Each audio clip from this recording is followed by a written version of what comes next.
열왕기상 14장 1절에서 20절까지입니다. 오늘 말씀도 상당히 긴데요. 지금 저희들이 이제 이스라엘이 남북으로 이렇게 갈린 것을 알고 있습니다. 북쪽 왕 이름이 뭡니까? 여로보암입니다. 남쪽 유다는 르호보암. 그러니까 이름이 조금 비슷하고 헷갈릴 수가 있는데 여로보암이 북이스라엘의 왕입니다. 하나님께서 아이야 선지자를 통해서 그를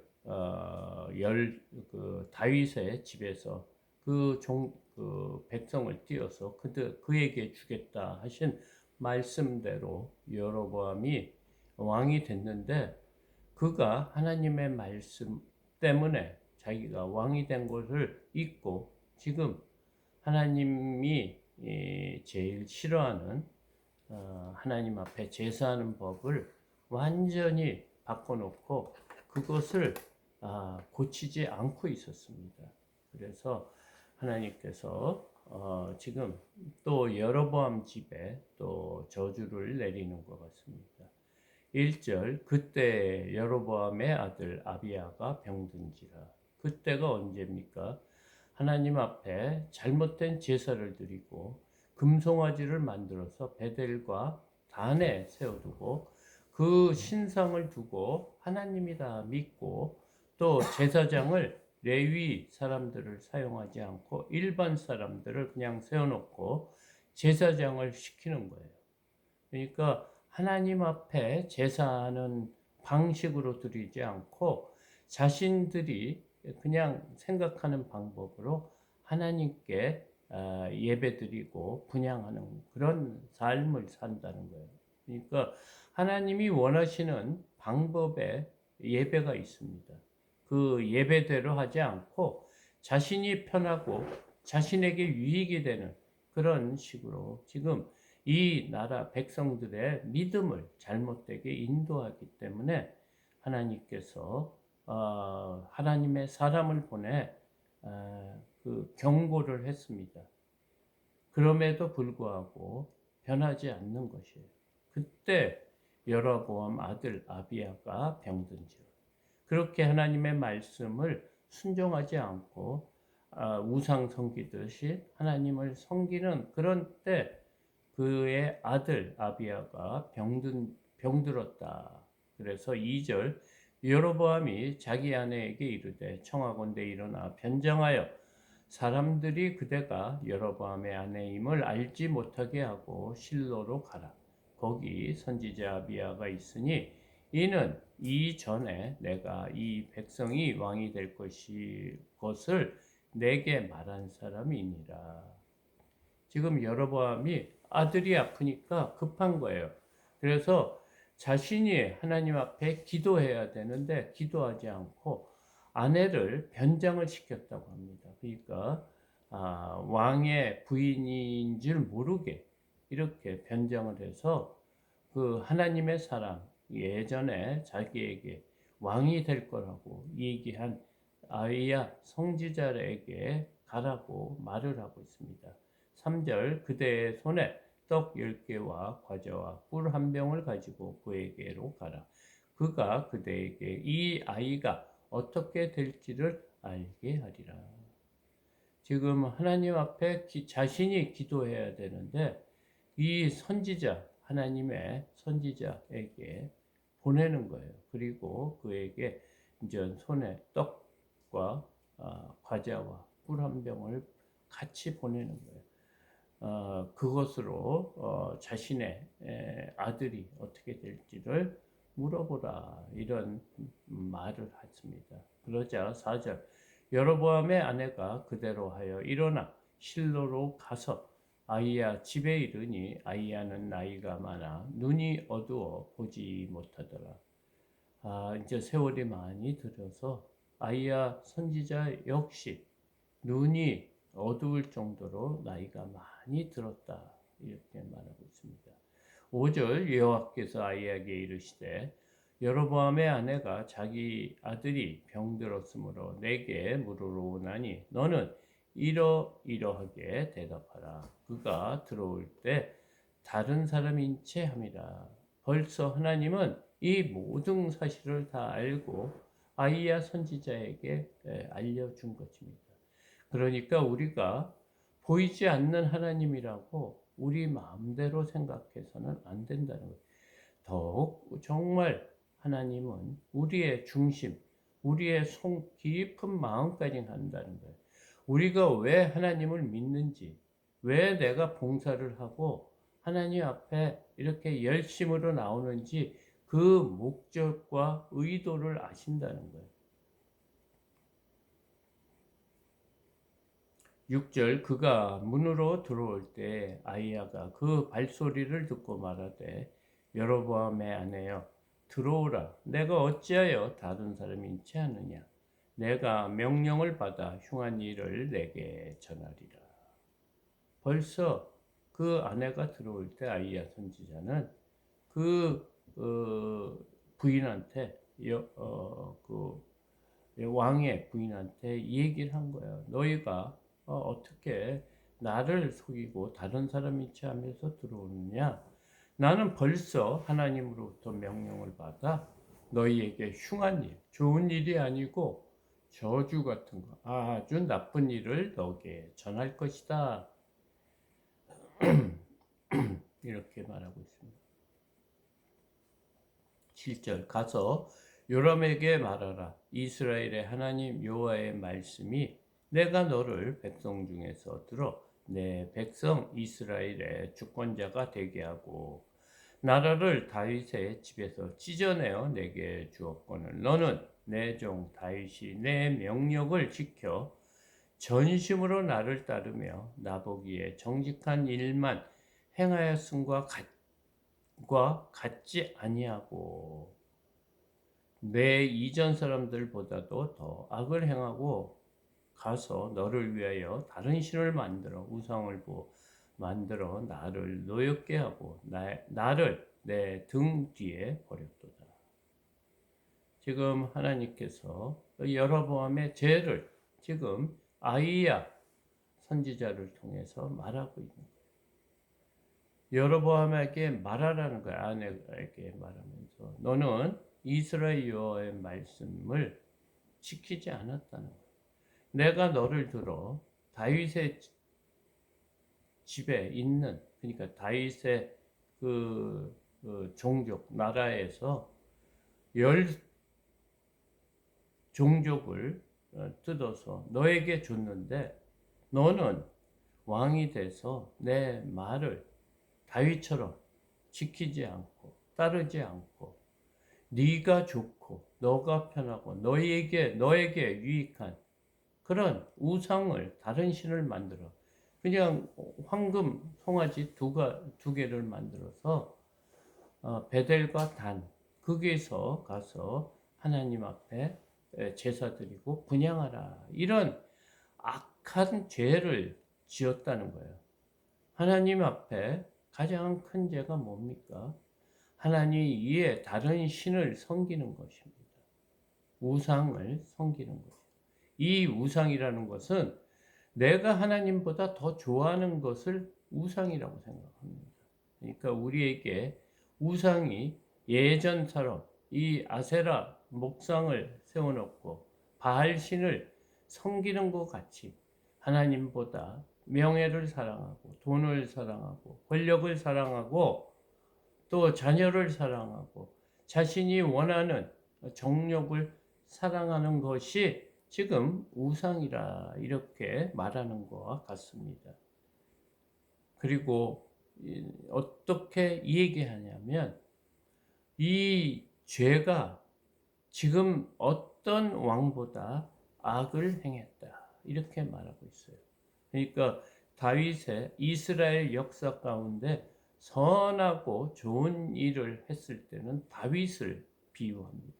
그러나 하나님 앞에 범죄하고 악을 행했을 때는 여로보암의 죄와 같다. 이렇게 대표적인 하나님을 거역하는 대표적인 왕이 된 것입니다. 그래서 그에게 알려서 지금 하나님이 노엽게 지금 노하고 계시고 너는 그 일이 하나님을 등 돌리는 그런 일, 하나님을 따르지 않는 일이다. 10절 그러므로 내가 여로보암의 집에 재앙을 내려 여로보암에게 속한 사내는 이스라엘 가운데 매인자나 노인자나 다 끊어버리되 거름더미를 쓸어버린 것 같이 여로보암의 집을 맑게 쓸어버릴지라. 하나님께서 드디어 여로보암의 이 악을 행하는 이런 모든 사람들, 그러니까 여로보암하고 관련된 속한 사내, 그러니까 여로보암의 피가 섞인 사람들은 이스라엘 안에 매인자나 노인자나, 이 매인자나 노인자는 종이나 종으로 살 수도 있지 않습니까? 돈이 없어 아니면 무엇을 잘못해서 그런 종이나 종이 아닌 자유자나 다 끊어버리겠다는 거예요. 완전히 대가 이어지지 못하고 다 쓸어버리는데 어떻게 쓸어버리냐면 거름더미를 쓸어버린 것 같이. 그러니까 거름더미가 무엇입니까? 냄새가 나고 이제 거름으로 사용할 수 있는 것을 치울 때 어떻게 치웁니까? 그 흔적이 남지 않도록 깨끗이 치우지 않습니까? 거기서 냄새가 나고 더럽고 막 이러니까 이 거름더리가 없어지는 것처럼 여로보암에 속한 모든 종족, 자녀들이나 뭐 하여튼 모든 사람들을 다 끊어버리겠다. 쓸어버리고 맑게 깨끗이 쓸어버릴 것이다. 이렇게 하나님께서 저주를 하고 계십니다. 11절 여로보암에게 속한 자가 성읍에서 죽은즉 개가 먹고 들에 죽은즉 공중의 새가 먹으리니 이는 여호와께서 말씀하셨음이니라 하셨나니. 그러니까 거름더미를 치우는 것 같이 깨끗하게 쓸어버린다는 게 뭐냐? 그들의 족속이 죽어도 장사를 지내 묘실에 장사 지내는 것이 없이 그냥 개가 그냥 길에 시체가 있어서 그 시체를 개가 먹을 정도로 내버려 두는 그런 비참한 그런 일들을 당할 것이다. 그래서 성읍에서는 개가 먹고 들에서는 공중의 새들이 그 시체를 먹는 비참한 그런 일을 당할 것이다. 그것이 여호와 하나님의 말씀이다. 이렇게 말하고 있습니다. 12절 너는 일어나 내 집으로 가라. 내 발이 성읍에 들어갈 때 그 아이가 죽을지라. 온 이스라엘을 그를 위하여 슬퍼하며 장사하려니와 여로보암에게 속한 자는 오직 이 아이만 묘실에 들어가리니 이는 여로보암 집 가운데서 그가 이스라엘의 하나님 여호와를 향하여 선한 뜻을 품었느니라. 하나님께서는 바로 지금 일어날 일을 지금 이 아이야 선지자를 통해서 여로보암 부인에게 말하고 있습니다. 너는 지금 빨리 일어나서 집으로 가라. 너가 너의 집에 도달할 때 너의 아들 아비야가 죽을 것이다. 그래서 온 이스라엘이 그를 위해서 장사할 것이고, 그러나 너의 여로보암에 속한 모든 사람들은 길에서 죽거나 또 들에서 죽거나 개가 먹든지 공중에 새가 먹을 것인데, 이 아이 아비야만은 너의 아들 아비야만은 장사를 지내서 하나님이 묘실에서 이렇게 묻힐 것이다. 그 이유는 이 아들만 너의 족속 중에서 하나님을 향하여 선한 품을 듣고 있었기 때문에 그 죄에서 저주에서 벗어나게 하겠다. 지금 하나님께서는 아이야 선지자를 통해서 말하고 있습니다. 여호와께서 이스라엘 위에 한 왕을 일으키신즉 그가 그날에 여로보암 집을 끊어버리리라. 언제냐 하니 곧 이제라. 하나님께서는 바로 이런 일을 실행하게 하시겠다는 것입니다. 여호와께서 이스라엘을 쳐서 물에서 흔들리는 갈대같이 되게 하시고 이스라엘을 그 조상들에게 주신 이 좋은 땅에서 뽑아 그들을 강 너머로 흩으시리니 그들이 아세라의 상을 만들어 여호와를 진노하게 하셨습니다. 금송아지뿐만 아니라 또 우상을 섬기면서 정말 하나님이 아닌 그런 숨도 못 쉬고 말도 못하고 그냥 나무 조각에 그런 데 지금 하나님이라고 믿고 있기 때문에 하나님은 우리를 너무 사랑하시고 만물의 영장으로 만들어 놓으셨는데 그 만물이 피조 세계에 그냥 죽은 나무 앞에 그것을 하나님으로 생각하고 믿으니 얼마나 분이 나겠습니까? 그래서 이 여로보암에 속한 모든 족속들을 하나님이 치시는데 그들은 힘이 없는 갈대처럼 물에 흔들리는 갈대와 같이 되게 하시겠다. 아무 영향력도 없고 비참하게 아무 가치가 없는 삶을 사는데 하나님께서는 그 족속을 뽑아 강 너머에 흩어버리고 완전히 아무것도 없고 존재가 없는 그런 족속으로 만드시겠다. 하나님의 그 진노는 이렇게 무섭습니다. 그리고 그 때가 언제냐? 바로 시행하겠다는 거예요. 16절 여호와께서 여로보암의 죄로 말미암아 이스라엘을 버리시리니 이는 그도 범죄하고 이스라엘로 범죄하게 하였습니다 하십니다. 지금 이스라엘을 버리겠다 하는 이 말씀은 여로보암을 왕을 시키고 그 족속들을 다 없애버리시겠다. 그 이유는 하나님을 섬기지 않은 그 죄입니다.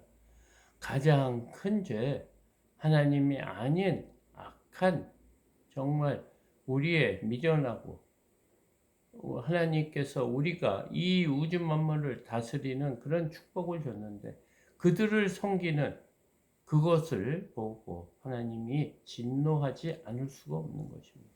왜냐하면 하나님은 우리를 사랑하시기 때문입니다.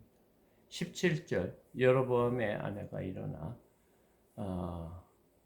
다르사로 돌아가서 집 문지방에 이를 때 그 아이가 죽은지라. 그러니까 우리가 계속해서 이 성경 말씀을 볼 때 깨달아야 될 것은 뭐냐? 하나님이 말씀하시면 그대로 이루어지신다는 거예요. 18절 하나님의 말씀대로 온 이스라엘이 그를 장사하고 그를 위하여 슬퍼하니 여호와께서 그의 종 선지자 아히야를 통하여 하신 말씀과 같이 되었다. 이렇게 하나님이 말씀하신 대로 이루어진다는 거예요. 그래서 우리가 하나님의 말씀을 매일 봐야 되는 이유는 뭐냐? 하나님이 우리를 향하여 어떤 말씀을 하시는지 매일매일 봐야 됩니다. 우리는 미련해서 또 조금만 지나면 잊어버리고 또 우리의 마음대로 살아가는 이런 악한 본성이 있기 때문입니다. 그래서 오늘 이 새벽도 주님의 말씀을 들으러 나온 겁니다. 19절, 20절입니다. 여로보암의 남은 행정 곧 그가 어떻게 싸웠는지 어떻게 다스렸는지는 이스라엘 왕 역대 지략에 기록되니라. 여로보암 왕이 된 지 22년이라 그가 그의 조상과 함께 잠에 그의 아들 나답이 대신하여 왕이 되니라. 하나님께서는 우리의 모든 삶에 하나하나까지 다 간섭하시고 인도하신다는 거예요. 그래서 하나님 앞에 범죄했을 때는 그 만한 벌을 주신다는 것을 오늘 이 여로보암 왕을 통해 알게 됩니다. 그리고 이 여로보암의 남은 행적이 어디에 기록됐다고 합니까? 이스라엘 왕 역대지라. 이 왕의 일들을 기록해 놓은 역대지락에 기록되었다. 이렇게 말하고 있습니다. 그러니까 우리가 한 일 모든 것은 하나님 나라의 생명책에 기록된다는 것을 우리가 잘 기억하고 오늘도 하나님의 말씀에 순종하기 힘쓰는 저와 여러분이 되기를 소망합니다.